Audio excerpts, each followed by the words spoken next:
Peggy Espinosa nació en Guadalajara, Jalisco. Su labor en el universo del libro comenzó en 1979 en Imprenta Madero, donde trabajó con Vicente Rojo.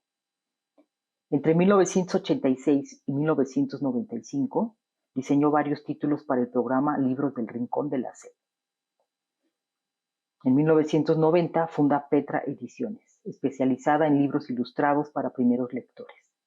Ha obtenido varios premios y reconocimientos internacionales, como el Premio Phil al Mérito Editorial 2015 y el BOP 2014 Best Publisher of the Year, Región Centro y Sudamérica, en la Feria del Libro Infantil de Bolonia, Italia.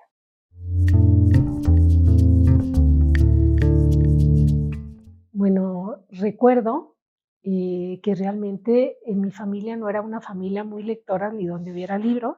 De chica yo viví en Hermosillo y también en Culiacán, ¿sí? Y entonces mi contacto con las páginas impresas, no propiamente libros, sino más bien enciclopedias, fue con el Tesoro de la Juventud.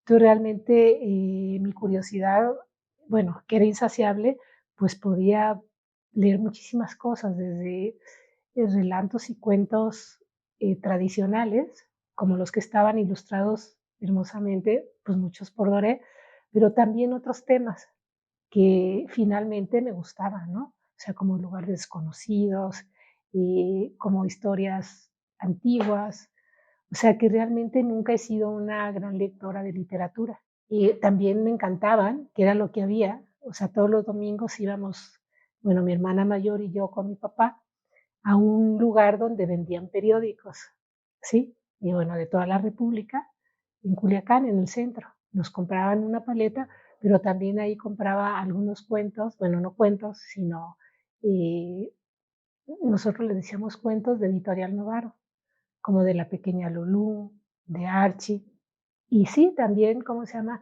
Pues de los que había de Walt Disney, que era lo que había ahí, ¿no? Y la verdad es que yo no sé por qué llegué al diseño. O sea, es una realidad. Nunca pensé estudiar diseño, porque finalmente yo creo que siempre pensé que yo no tenía habilidades ni creativas, que no sabía dibujar, probablemente me daba miedo escribir, pero llegué al diseño un poco por accidente. Supe cuando yo vivía en Guadalajara y cuando yo cumplí 15 años nos fuimos a la Ciudad de México, pero a los 17 años tuve la oportunidad de acercarme a la Escuela de Diseño y Artesanías de Limba y ahí estaban, bueno, se impartían ¿qué puedo decir? Es que no eran propiamente licenciaturas en ese momento, sino había posibilidades de entrar a talleres de artesanías como cerámica, vitrales, platería, textiles, y también había diseño gráfico, que en aquel entonces era más como el oficio, ¿cómo se llama? Gráfico para aprender a hacer grabados, serigrafías.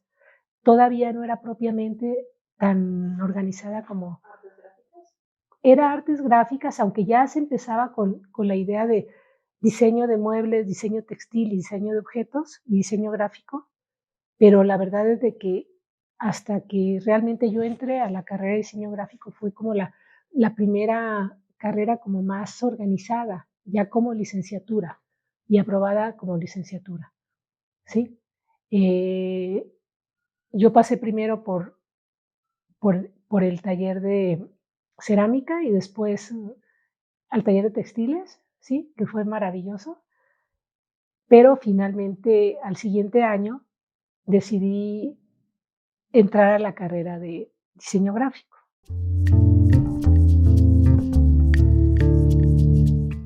Yo tuve la fortuna de entrar a trabajar a Imprenta Madero y bueno, y de alguna forma pues fue junto con la EDA, pues fue un espacio formativo para mí impresionante.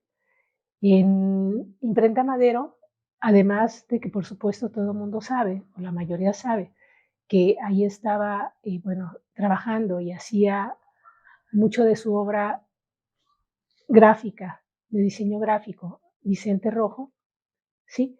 Eh, También tuve de alguna manera la fortuna de formarme, ¿cómo se llama?, en el oficio. ¿sí? De hacer libro. Yo creo que realmente, yo no sé si soy editora, no sé si soy diseñadora, soy algo, una mezcla de las dos, pero realmente lo que me ha sostenido en este trabajo es la capacidad como de pensar, sostener proyectos y creer que en el libro pueden habitar muchísimas narrativas diferentes, no solo la literatura, no solo la literatura infantil, sino que puede haber como narrativas híbridas muy importantes. Y ciertamente, en un principio definimos Petra como una editorial de libros para niños, pero la verdad es que creo que hacemos libros para primeros lectores, para muchas personas que no han tenido la oportunidad de acercarse al libro, pueden entrar al libro por medio de estos, bueno, de lo que hacemos, lo que publicamos en Petra, ¿sí? Porque ahí pueden encontrar historias o pueden encontrar gráfica, pueden llegar a ser escultura. O sea que del libro se pueden desprender muchas posibilidades, encuentros, diálogos, formas de entender la realidad sobre todo, ¿no? Y entonces, bueno, como les digo, estuve en Imprenta Madero en una época fantástica, ¿sí?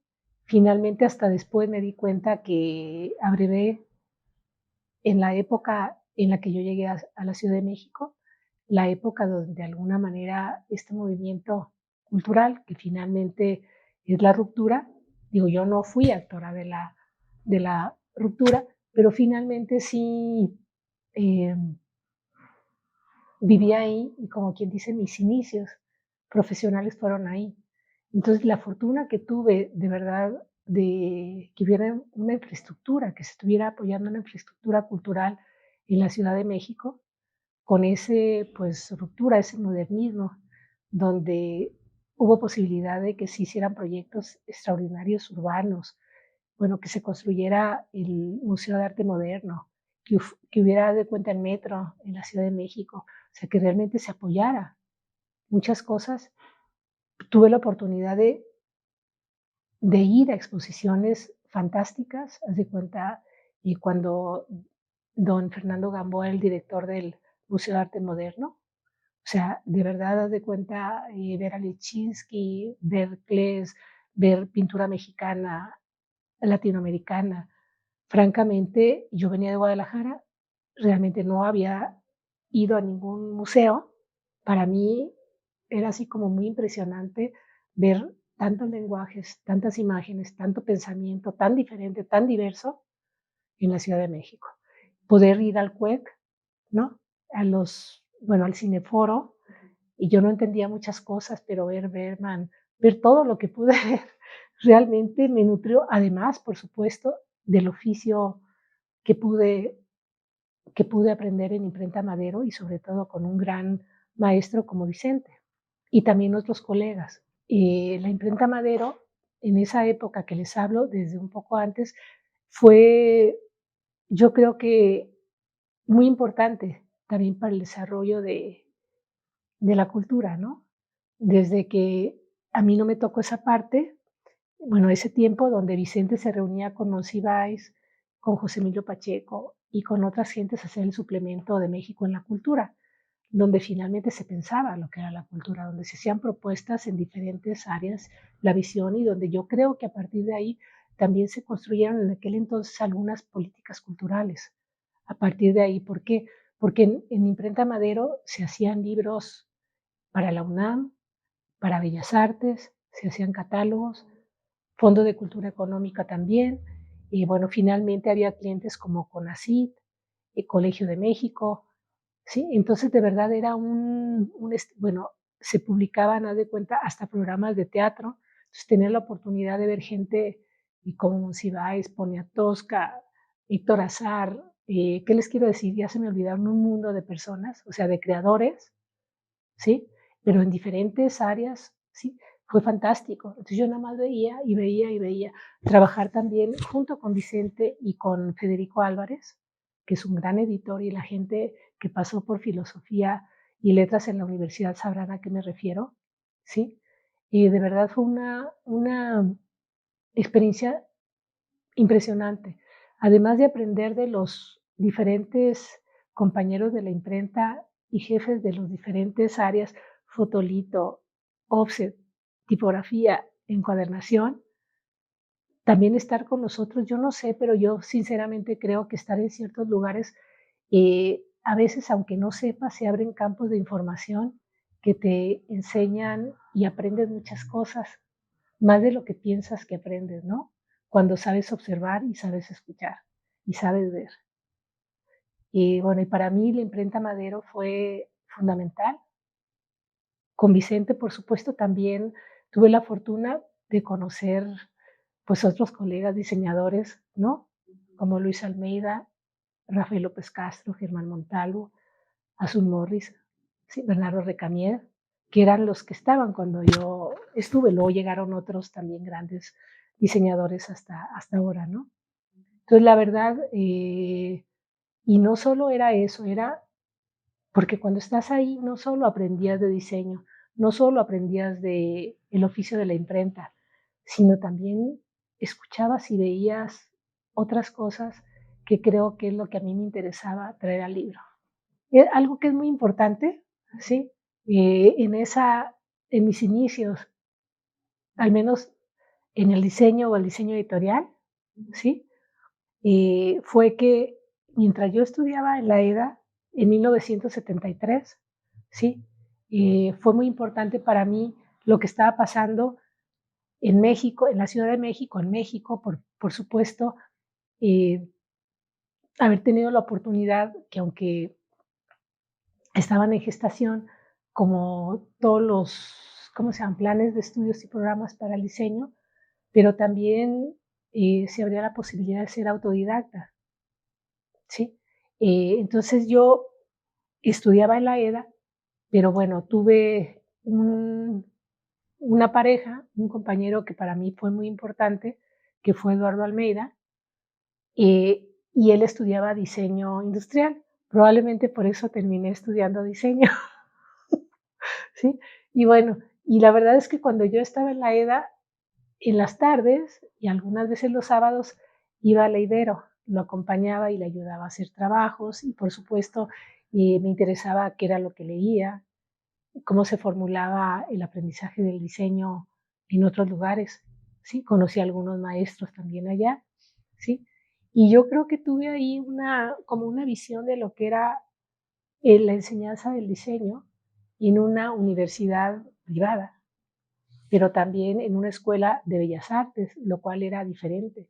Y en ese momento había todo un cuestionamiento y de alguna manera yo abrevé y agradezco haber estado ahí, de lo que eran las artes, de lo que era la enseñanza, de la cultura como un derecho de todos. Y entonces, y bueno, y es muy diferente estar en una escuela de artes que estar en una universidad. Bueno, yo no tuve la suerte de estar en una universidad, pero tuve la gran fortuna de estar en una escuela de bellas artes donde de verdad hay otros cuestionamientos diferentes, no solo para la producción y la cuestión como industrial y comercialización, sino también el sentido de lo que es el arte y lo que es la enseñanza y lo que son otras cosas. Entonces creo, sí, y espero que eso pueda estar reflejado en los libros que hacemos ahora en Petra Ediciones, y creo que sí, hay algo de eso, ¿no? He sido una persona muy afortunada, que a veces no me puedo explicar lo que he logrado hacer y dónde he estado, porque la verdad es que nunca lo había buscado.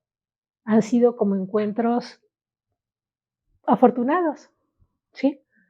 Eh, Cuando yo terminé ya en la escuela de diseño de artesanías, que también ahí tuve la fortuna de tener, ¿cómo se llama?, como maestros, ¿sí? A personas de a pesar de las carencias que había, pero también tuvimos, esas carencias dieron pie a poder tener como seminarios o talleres o cursos pequeños, no en el plan de estudio, de maestros como Víctor Gorka, extraordinario cartelista polaco.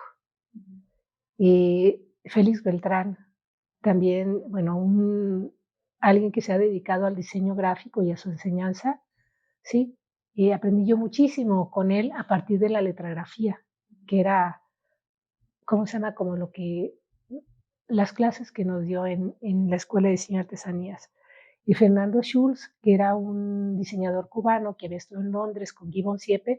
Entonces ahí aprendí la conceptualización del diseño y finalmente esa parte también como cómo socializar el diseño, poner el servicio realmente al servicio de otros y entender que el diseño que eso también lo aprendí en Madero, es un trabajo colaborativo. O sea, que independientemente que yo esté ahorita dando la cara, yo de alguna manera he sido sostenida o he participado o he colaborado o han colaborado conmigo muchísimas personas, no solo ilustradores, artistas, creadores, escritores, sino también lo que hay detrás y para mí es muy importante saber que realmente es un sistema y es una cadena donde todos somos importantes para hacer las cosas. Y me preguntabas de los trabajos que hice en Imprenta Madero, fueron desde programas así de música, de teatro, sencillitos en tipografía, para lo que entonces era difusión cultural de la UNAM, que también es fantástico, porque en ese entonces fue cuando empezaron las programaciones del Centro Cultural Universitario, la Sala Nezahualcóyotl, los teatros que se iban alrededor. O sea, como les digo, viví en una época muy privilegiada, ¿sí? Pero también, poco a poco, según iba subiendo mi experiencia en Imprenta Madero, pues ya me tocó diseñar carteles, que eso era padrísimo, me gustaba mucho el cartel como medio, ¿sí? Y también algunas revistas para, ¿cómo se llama? Para extensión académica en la Facultad de Filosofía y Letras.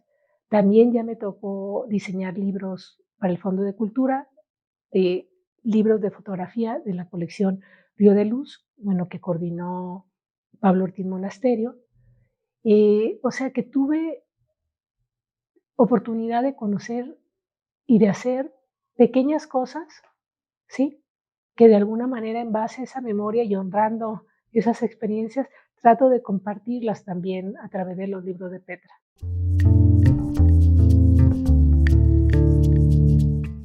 No recuerdo cuándo fue, pero cuando se organizó la primera FILIG, la primera, ¿cómo es? Feria Internacional del Libro Infantil y Juvenil en México, que la organizó la maestra Carmen Esteva, que era una gran bibliotecaria y que logró, bueno, la primera directora, ¿sí?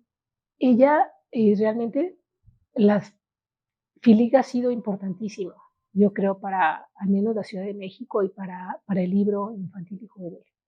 Pero no solo para eso, sino también para la extensión de culturas y talleres, ¿cómo se llama?, alrededor del libro, ¿sí? Y entonces, en ese entonces yo estaba ya diseñando la revista Chispa y trabajaba en Imprenta Madero. Entonces, conocí a Felipe Dávalos. Felipe Dávalos es un gran ilustrador mexicano que ahora vive en Sacramento.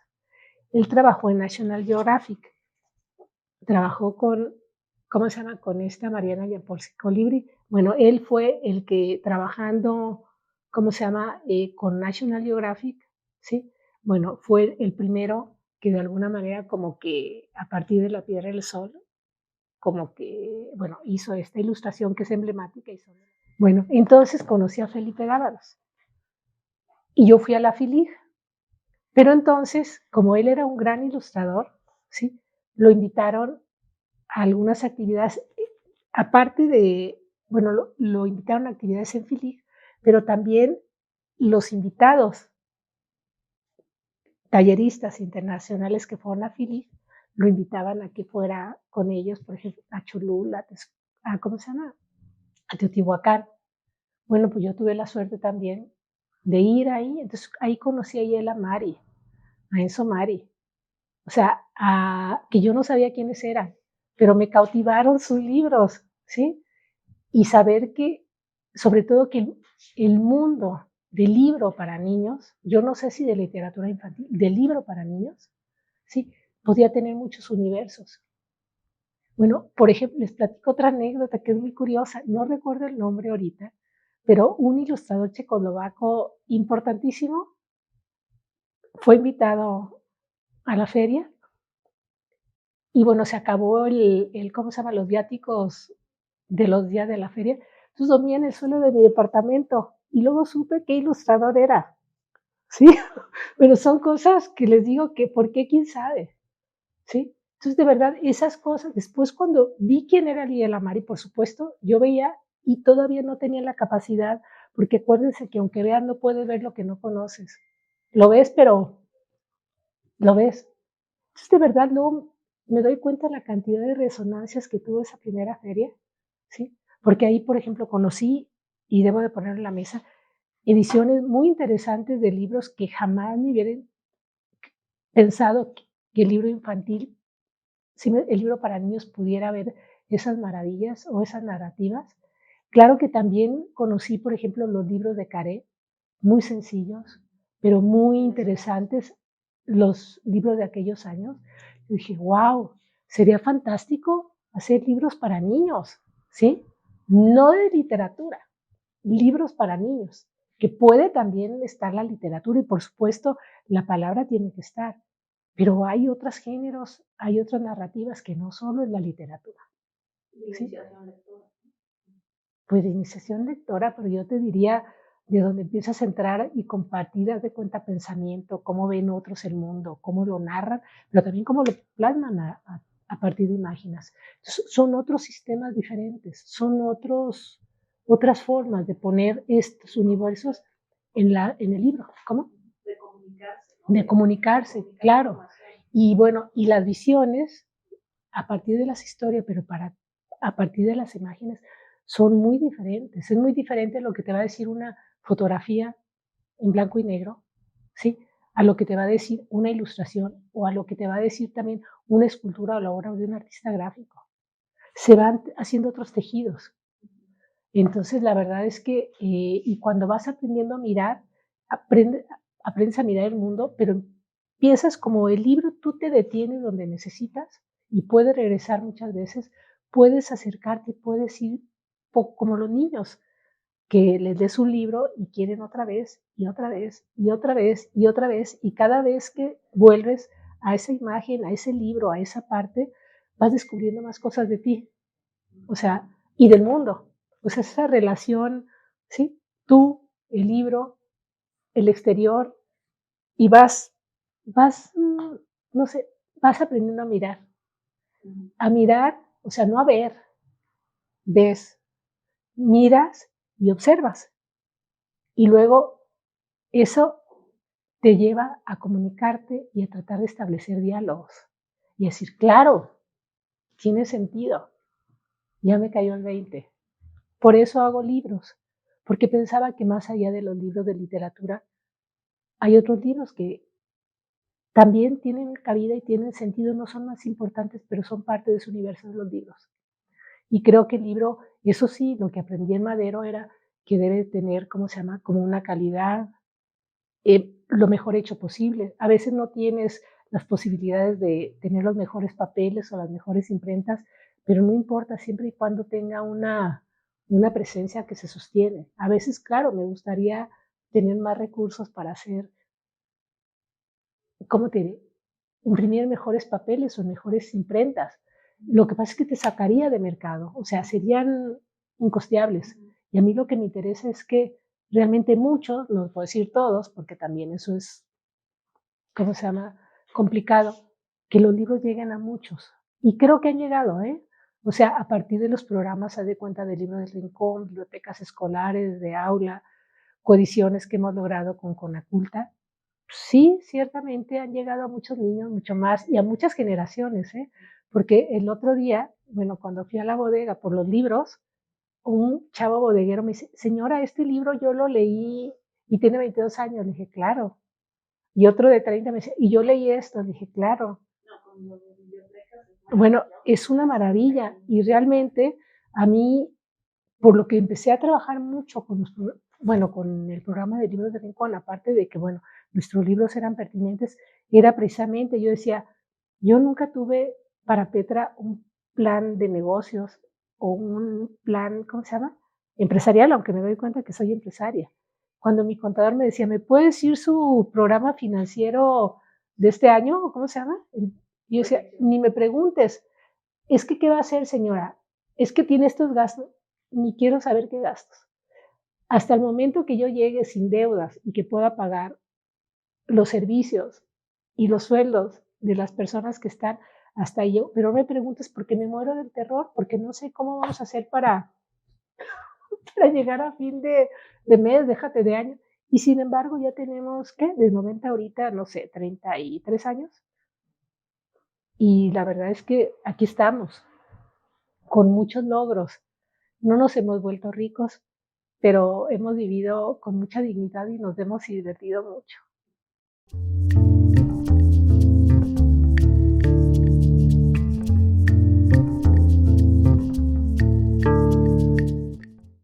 Bueno, les voy a platicar de Petra, que finalmente, como es el proyecto importante, pero no puedo dejar de también de decir por qué a veces Petra es como es, porque dentro de Petra también hemos dado servicios editoriales de diferentes maneras, pero mucho al mundo académico, ¿sí?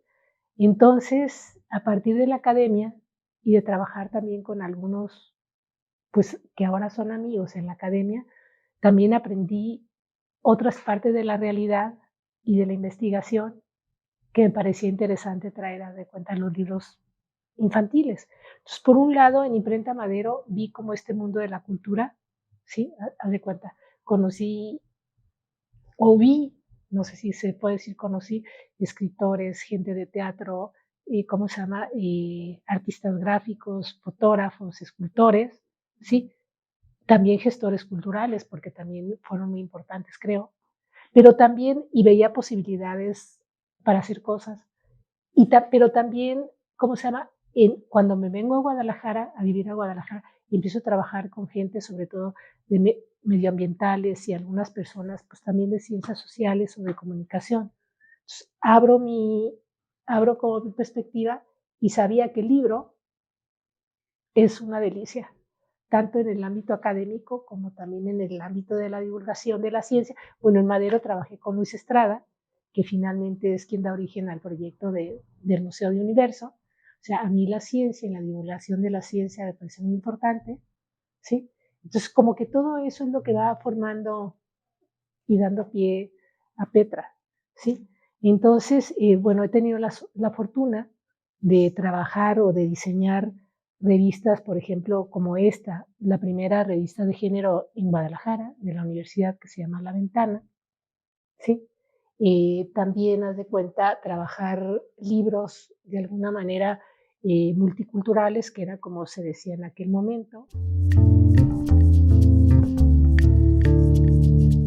Bueno, para mí fue, ¿qué les digo?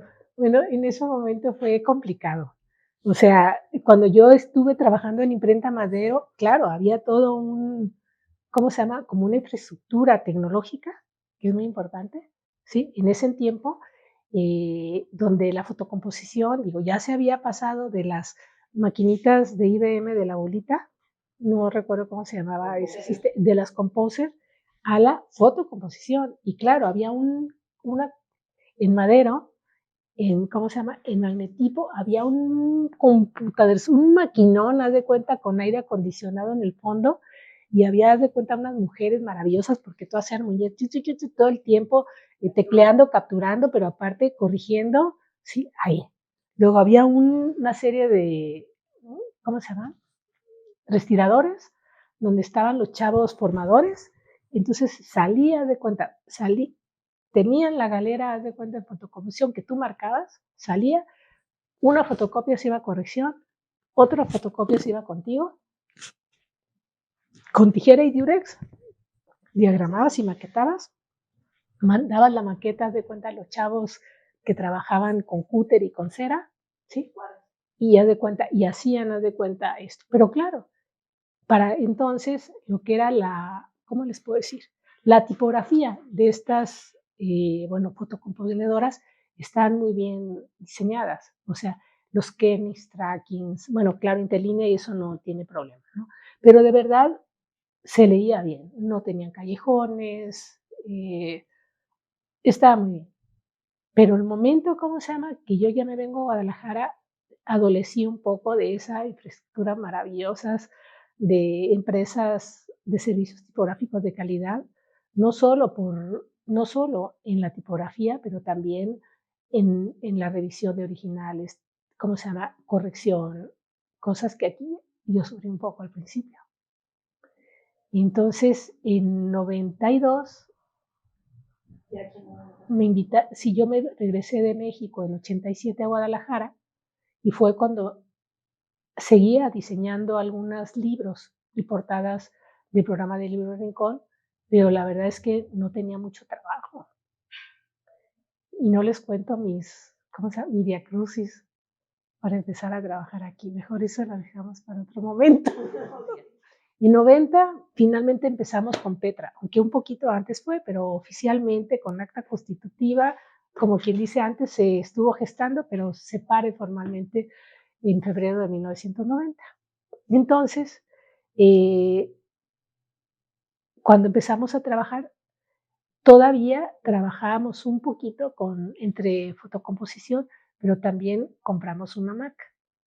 Entonces, lo que hacíamos es que formábamos a partir de la Mac, porque todavía tampoco había tantas salidas hasta después para placas y, bueno, no placas, acuérdate que era fotolito, porque por un lado estaban las ventanas para la imagen y el fotolito, claro, todavía, y todavía, a pesar de que ya estábamos con Mac, ¿sí? Todavía no había así como las salidas directas de imagen, texto, todo, ¿sí? Bueno, la cosa es de que en 92, bueno, y yo tenía un chico, yo seguía como en la vieja escuela, con tijeras haciendo mis maquetas y él yo lo armaba. Y en 92 me invitaron a trabajar en Siglo XXI, que fue un diario en Guadalajara muy importante que dirigió Jorge Cepeda Patterson. Entonces, pues bueno, ahí ya no era lo mismo, ¿verdad? No era un libro el que ibas a formar o dos al mismo tiempo, sino era un periódico, ya no me acuerdo con cuántas secciones y cuántas páginas. Y yo estaba encargada del área de diseño, diagramación y maquetación. Entonces, cuando me invitan al proyecto, le digo, mira, Jorge, yo no me voy a sentar en una computadora porque detesto la tipografía de la computadora. No tiene buen tracking, abre callejones, las particiones, aunque vengan en español, no son tan afortunadas, ¿sí? Y aunque sea diario, no. Ponme 3 personas, que fueron 3 chicas, jovencitas, que diagramen, yo les voy diciendo, ellos van a ser mis manos, yo soy la cabeza y ellos son mis manos. Y así empecé a trabajar. Entonces me daba cuenta que de repente cierra el tracking, esta tecla, vete a esta parte del archivo, vete a esta. Entonces me di cuenta que sí sabía, pero no quería porque tenía una resistencia realmente al proceso digital. Pero poco a poco fui entendiendo pues que sí, que finalmente la tecnología y las formas de producción impactan muchas cosas. Y que también en ese sentido aprendí que había muchas virtudes del trabajo digital si yo lo manejaba. Pues me di cuenta de cosas que antes eran impensables que podía hacer con las interlíneas, sobreposiciones de texto, con la tipografía, pues tenían más familias que las que yo había soñado tener o con las que había trabajado, por ejemplo, en imprenta Madero con otros proveedores. Empecé a darme cuenta cómo los lectores que iban haciendo y que iban acercándose a esas tipografías estaban conformados también con otra mirada a la forma y a la estructura de la letra digital, que tenía otro sentido de diseño mismo, aunque parezcan igual. Y empecé a darme cuenta que, aunque ya no sabía, la tipografía tenía una voz y la imagen de la tipografía te hacía leer las cosas de manera diferente. Entonces yo debía aprovechar lo que era lo digital, las tipografías, y ahora sí podía, ya no necesitaba yo, aunque era torpe, diagramando, fui aprendiendo, porque explicar lo que yo quería era muy difícil. Entonces mejor, como pude, aprendí. Y empecé a darme cuenta de la importancia todavía más de la tipografía, de lo expresivo que puede ser, y también a decir, claro, estamos generando otros discursos y otros libros y otras imágenes. La tipografía tiene imagen, no solo te cuenta historias a través del texto que está, sino la forma de la tipografía es importante. Entonces, lo que yo he trabajado mucho en Petra es un laboratorio de lo que es el libro, lo que es la tipografía, lo que es la imagen, lo que son los formatos, porque todo eso tiene que ver, no solo es, o sea, ¿por qué la decisión de cada tamaño, de cada cosa, dependiendo, cada libro tiene un corazón y, y cada libro, precisamente ese corazón, para que viva, ¿sí?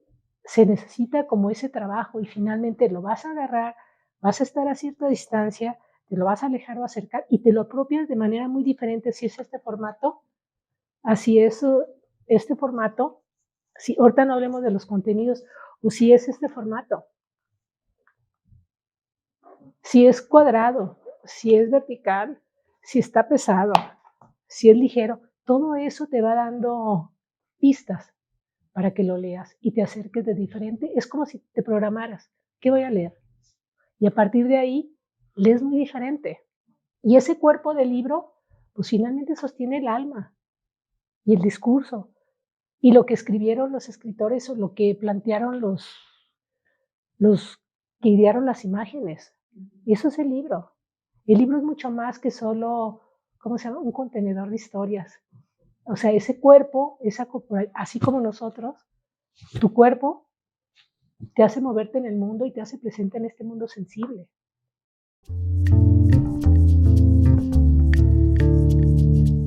Ahorita, lo que más pone en riesgo el futuro del libro es la escasez de papel y la producción de papel.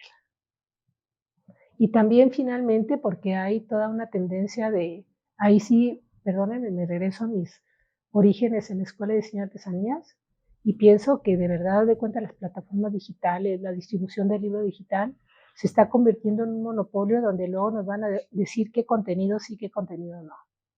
Entonces no es la panacea, ¿cómo se llama?, el libro digital, porque finalmente, al menos en México, no producimos ni nuestras plataformas, ni la tecnología.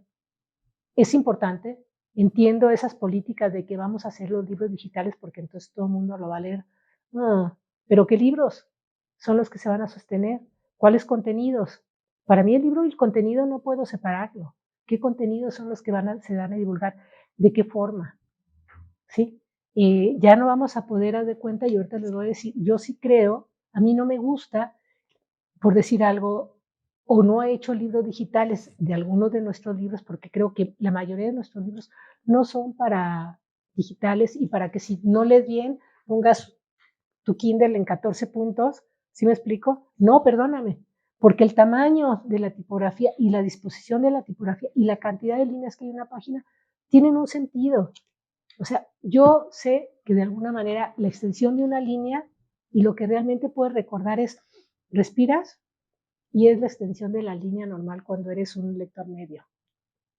Si yo pongo menos, leo así, no leo así. Y altera muchísimo lo que aprende de la tipografía.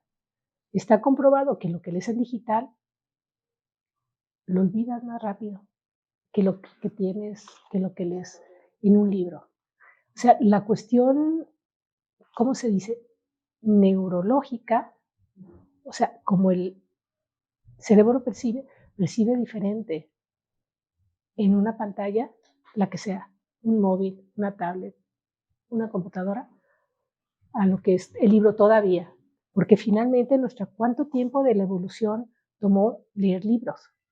¿Cuánto tiempo está tomando saltar a la pantalla? Hay muchas cosas, pues yo no soy especialista ni soy investigadora, pero lo sé. Pero yo creo que finalmente el libro en papel depende,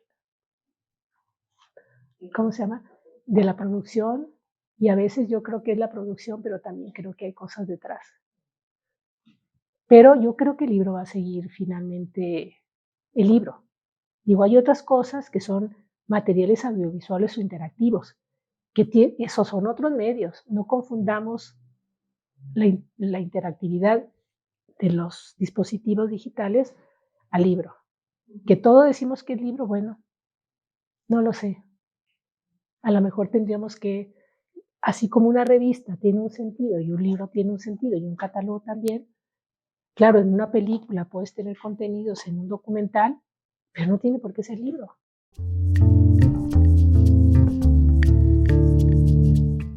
Me inspira de verdad ver cuando en algún momento alguna niña, alguna persona se acerca de cuenta y te cuenta algo en relación a algún libro, algunos libros de Petra, ¿no? Porque a veces sí ha habido momentos difíciles. Y de verdad eso de cuenta me da una satisfacción enorme, porque creo que tiene sentido seguir con este laboratorio del libro. O sea, como les decía, laboratorio en cuanto a lo que es la imagen, género de imagen, tipografías, poner, ¿cómo se llama?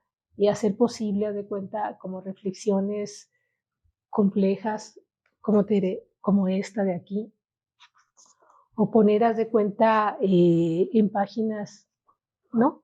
Bueno, un relato como el guardagujas, finalmente, y leerlo de otra manera, como se publica normalmente, porque finalmente es un relato que recuerdo yo de la edición, haz de cuenta, donde yo capturé, haz de cuenta, para hacer este guardagujas, tenía 4 páginas, este tiene 48. Entonces, la posibilidad es, haz de cuenta, narrativas y de aprender, haz de cuenta, un relato y tener un ritmo, depende de la forma del libro, de la tipografía, los silencios, muchas cosas. No solo el texto per se, el libro tiene un sentido, como maquetas tiene un sentido, los espacios que dejas, los telones de acompañamiento que vas poniendo. Eso es el libro. El libro no solo es un texto de maravillosos, haz de cuenta, autores. Ahí hay todo un universo, pero cobra cuerpo y lo lees de manera diferente. De la otra forma también es muy valiosa, pero ya están publicados. Pero creo que también tenemos que pensar en otras formas de publicar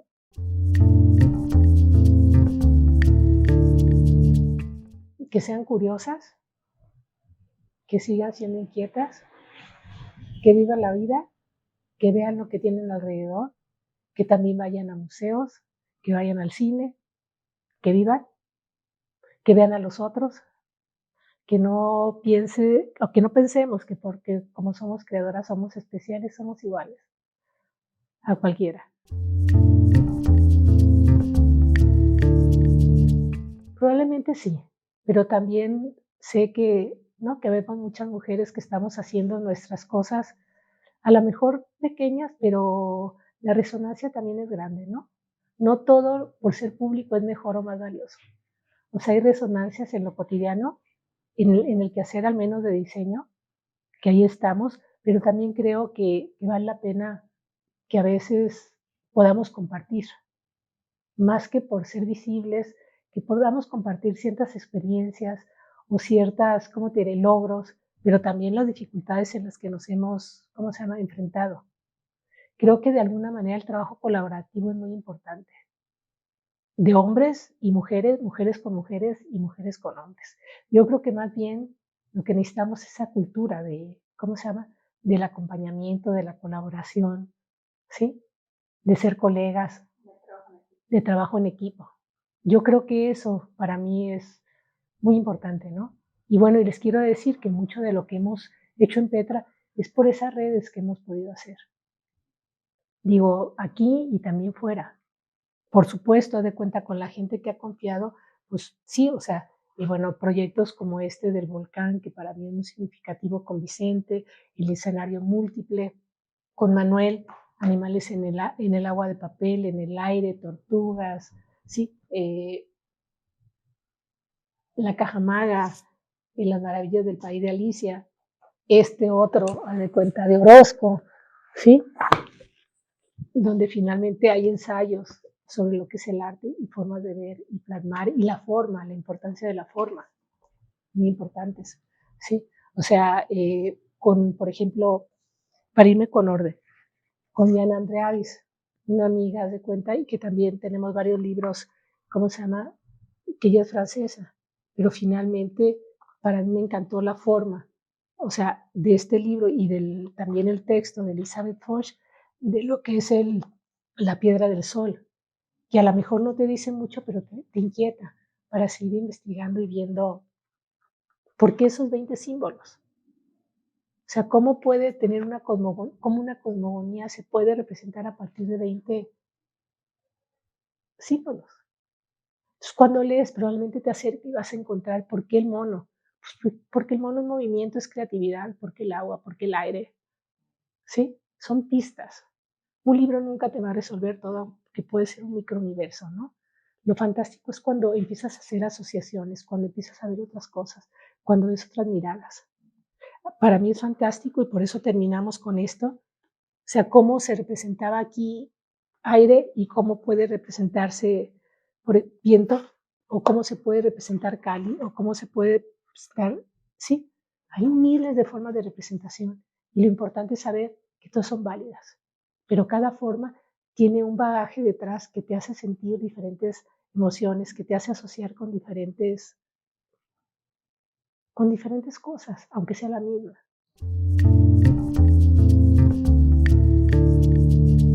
Pues me gusta de alguna manera, bueno, cada quien somos mujeres de diferente manera, ¿verdad? Pero yo creo que esa parte de el poder gestador que tenemos las mujeres para mí es fundamental. Y creo que las creadoras gestamos. Y no solo gestamos hijos, gestamos muchas otras cosas, ¿no? Y creo que esa gestación es muy diferente a la creación del hombre, ¿sí? Probablemente nosotros somos lo terrestre, según las culturas antiguas, y probablemente los hombres son lo celeste. Es ese poder, pero lo necesitamos. Y yo creo que me gusta esa parte y también en alguna forma creo que, bueno, en esa gestación puede haber, ¿cómo se llama? Como mucho silencio. Tienes que interiorizar cosas. No solo tienes que estar como produciendo o sosteniendo el mundo de lo práctico, como esa parte de lo que hay adentro, el mundo de las emociones, el mundo de los sentimientos.